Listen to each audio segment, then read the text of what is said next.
और प्रधानमंत्री नरेंद्र मोदी ने इजराइल पर जो आतंकी हमला हुआ है उसको लेकर दुख व्यक्त किया है। प्रधानमंत्री मोदी ने कहा कि इस मुश्किल घड़ी में भारत इजराइल के साथ खड़ा है, एकजुटता के साथ खड़ा है, क्योंकि जो आतंकी हमला हुआ है उसकी यहां पर उसके प्रति आप देखिए प्रधानमंत्री मोदी ने यहां पर दुख जताया है और यह कहा है कि इस मुश्किल वक्त में वो इजराइल के साथ खड़े हुए हैं।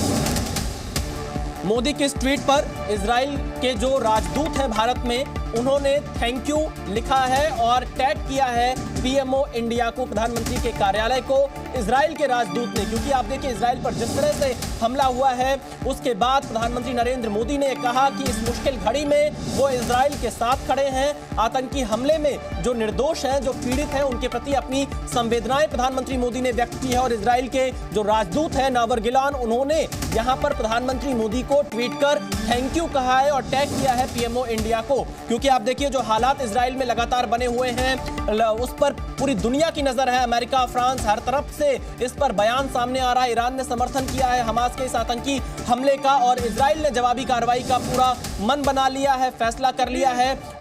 तस्वीरें मैं आपको इस वक्त दिखा रहा हूं, ये जो तस्वीरें आ रही हैं, किस तरह से अफरा तफरी का माहौल, हमास के जो आतंकी थे वो जब इजराइल में घुसे, क्योंकि अलग अलग इलाकों से जो बयान इजराइल की तरफ से जारी किया गया उसमें कहा गया कि ये आतंकी हमास के सड़क माध्यम से भी आए, जो जल मार्ग का था उधर से भी इन्होंने प्रवेश किया है और साथ ही रॉकेट से भी हमले किए हैं। तो आप देखिए कितने खतरनाक हथियार इनके हाथों में आप देख पाएंगे जो हमास के आतंकी हैं। जब इजराइल में ये सुबह घुसे और उसके बाद से, क्योंकि थोड़ी देर पहले मैं इजराइल के विदेश मंत्रालय का ट्वीट पढ़ रहा था जिसमें उन्होंने लिखा है कि कैसा ये बड़ा हमला हुआ है।